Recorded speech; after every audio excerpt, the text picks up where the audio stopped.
அஸ்ஸலாமு அலைக்கும் ரஹ்மத்துல்லாஹி பரகாத்துஹு. அல் குர்ஆனில் கூறப்பட்ட இரண்டாவது நபி நூஹ் அலைஹிஸ்ஸலாம் அவர்களின் வரலாற்றை தெரிந்து கொள்வோம். குர்ஆன் மற்றும் ஹதீஸ் அடிப்படையில் இன்ஷா அல்லாஹ். ஆதம் நபி இறந்து 1000 வருடங்கள் கழித்து நபி நூகை அல்லாஹ் பூமிக்கு அனுப்பினான். நபி நூக் பூமிக்கு வந்தபோது மக்கள் தொகை அதிகமாக இருந்தது. அந்த நேரத்தில் இப்லீஸ் ஷைத்தான் மக்களை வழிகெடுத்து கொண்டிருந்தான். மக்கள் அனைவரும் சிலைகளை வணங்கி வந்தார்கள். எனவே அல்லாஹ் மக்களை நேர்வழியில் கொண்டுவர நபி நூகை அனுப்பினான்.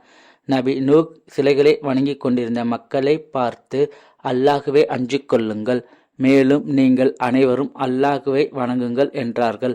வானம், பூமி, மரம், மலை இவை அனைத்தையும் படைத்தது அல்லாஹ் ஒருவனே என்றார்கள். ஆனால் நீங்கள் அல்லாஹுவை வணங்காமல் சிலைகளை வணங்கிக் கொண்டிருக்கின்றீர்கள் என்று நபி நூஹ் கேட்டார்கள்.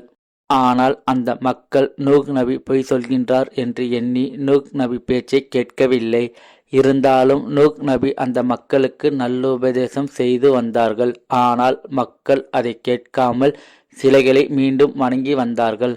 ஆனால் நூஹ் நபி மக்களை நல்வழியில் செலுத்த வேண்டும் என்பதற்காக இரவு பகல் என பார்க்காமல் மக்களுக்கு நல் உபதேசம் செய்து வந்தார்கள். இதனால் சில மக்கள் மட்டும் நூஹ் நபியின் நல் உபதேசத்தை கேட்டு அல்லாவின் பக்கம் திரும்பி வந்தார்கள்.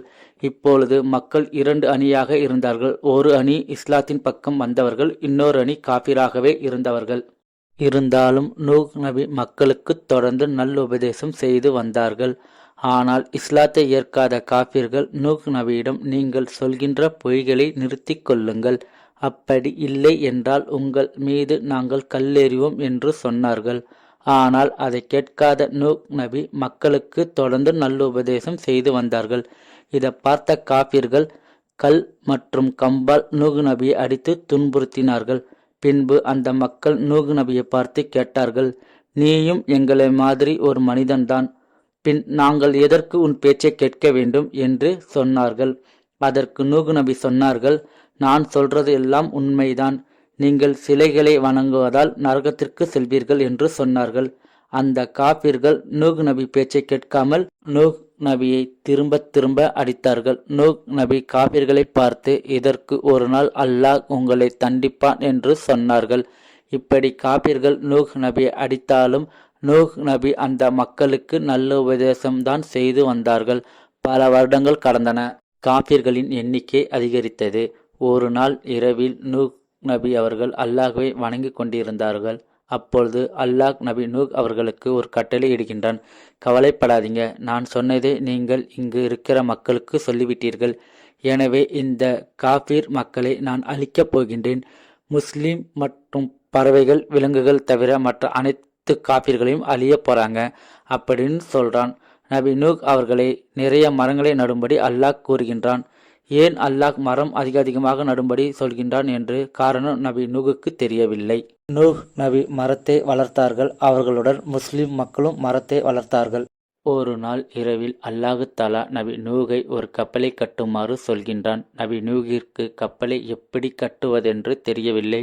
ஏனென்றால் மக்கள் யாரும் கப்பலை இதற்கு முன்னாடி கட்டியதில்லை. நபி நூஹ் கப்பல் கட்டுவதற்கு ஒரு இடத்தை தேர்வு செய்தார்கள். அந்த இடம் ஊருக்கு வெளியே உள்ள ஒரு மலையின் உச்சியின் மீது கப்பலை கட்டலாம் என்று முடிவு செய்தார்கள்.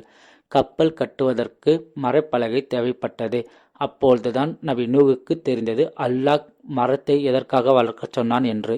மலக்குமார்கள் உதவியுடன், முஸ்லிம்களின் உதவியுடன் நபி நூஹ் இரவு பகல் என பாராது வேலை செய்து வந்தார்கள். நூஹ் நபி கப்பலை கட்டுவதை பார்த்த காபிர்கள் ஏளனமாக சிரித்தார்கள். இவன் ஒரு முட்டாள், மலையின் உச்சியின் மீது ஒரு கப்பலை கட்டுகின்றானே, அதை எப்படி கடலுக்கு எடுத்துச் செல்வான் என்று ஏளனமாக சிரித்தார்கள். ஆனால் நூஹ் நபி அமைதியாக இருந்தார்கள். பல நாட்கள் கடந்து நூஹ் நபி அந்த கப்பலை நல்லபடியாக கட்டி முடித்தார்கள். பின்பு அல்லாஹ்வுக்கு நன்றி செலுத்தினார்கள். ஒரு நாள் அல்லாஹு தஆலா நபி நூஹிடம், இந்த மக்களை வெள்ளத்தை கொண்டு நான் அழிக்கப் போகின்றேன் என்று சொல்கின்றான். அது எப்பொழுது நடக்கும் என்பதையும் அல்லாஹ் சொல்கின்றான். உங்கள் வீட்டில் உள்ள அடுப்பில் எப்பொழுது தண்ணீர் வருகின்றதோ அப்போது வெள்ளத்தை கொண்டு இந்த மக்களை நான் அழிக்கப் போகின்றேன் என்று சொல்கின்றான். நபி நூஹ் கட்டிய கப்பலில் மொத்தம் 3 தளங்கள் இருந்தன. முதல் தளம் பறவைகளுக்கு, இரண்டாவது தளம் மனிதர்களுக்கு, மூன்றாவது தளம் விலங்குகளுக்கு.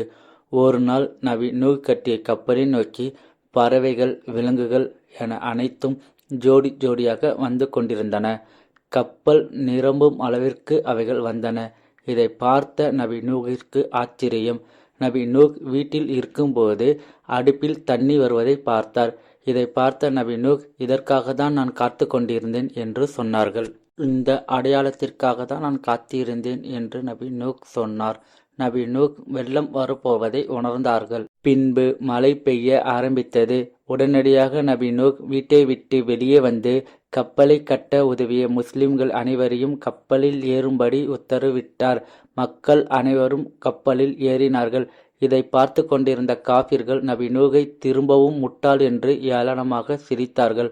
ஆனால் நூஹ் நபியின் மனைவியும் ஒரு மகனும் கப்பலில் ஏறவில்லை. ஏனென்றால் அவர்கள் அல்லாஹ்வை நிராகரிப்பவர்கள். அல்லாஹ் அல் குர்ஆனில் கூறுகின்றான், காபிர்களுக்கு நிகரான 2 பெண்கள் என்று. ஒன்று நூஹ் நபியின் மனைவியும் இன்னொன்று லூத் நபியின் மனைவியும். நூஹ் நபி மனைவியை அல்லாஹ் காபிருக்கு நிகரானவர் என்று சொல்கின்றான். எனவே நூஹ் நபியின் மகன், என்னை வெள்ளத்திலிருந்து நான் பாதுகாத்துக் கொள்வேன், என்னை பற்றி நீங்கள் கவலை கொள்ள வேண்டாம் என்று சொல்லிவிட்டார். இதனால் நூஹ் நபி கப்பலில் ஏறி சென்றார்கள். அதிகமாக மழை பெய்து வெள்ளம் வர ஆரம்பித்தது. அப்பொழுதுதான் காபிர்கள் உணர்ந்தார்கள், நபி நூஹ் அவர்கள் உண்மையைதான் சொன்னார்கள் என்று.